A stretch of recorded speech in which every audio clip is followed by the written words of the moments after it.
నరేంద్ర మోడీని తిట్టడానికి Rahul Gandhi prime minister కావాలని చెప్పడానికి ఆ ముఖ్యమంత్రి గారు ఆ స్టేజ్ మీద ప్రయత్నం చేశాడు.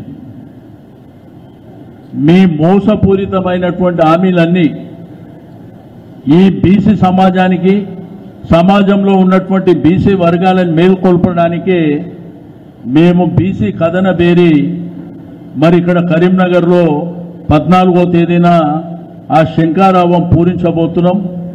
దానికి ముఖ్య అతిథిగా మా పార్టీ వర్కింగ్ ప్రెసిడెంట్ కేటీఆర్ గారిని మరి రావాల్సిందిగా చెప్పిన వెంటనే వారు కూడా ముఖ్య అతిథిగా కార్యక్రమానికి వస్తూ ఉన్నారు. రెండోది, కేసీఆర్ గారు ఏం చేశారు బీసీలకు, ఈ కాంగ్రెస్ ప్రభుత్వం ఏం చేసిందో చాలా అంశాలు చెప్పడానికి ఉన్నాయి. బీసీ గురుకుల పాఠశాలల నుంచి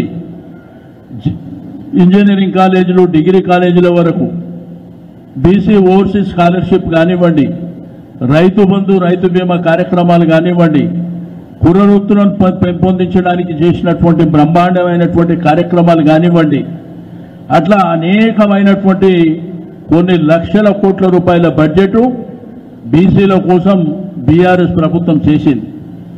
కానీ ఈ ప్రభుత్వం వచ్చిన తర్వాత 20 మాసాల నుంచి తిట్టడానికి టైం తప్ప ప్రజల కోసం టైం లేదు, సమాజం కోసం టైం లేదు, రైతాంగం కోసం టైం లేదు, నిరుద్యోగులైనటువంటి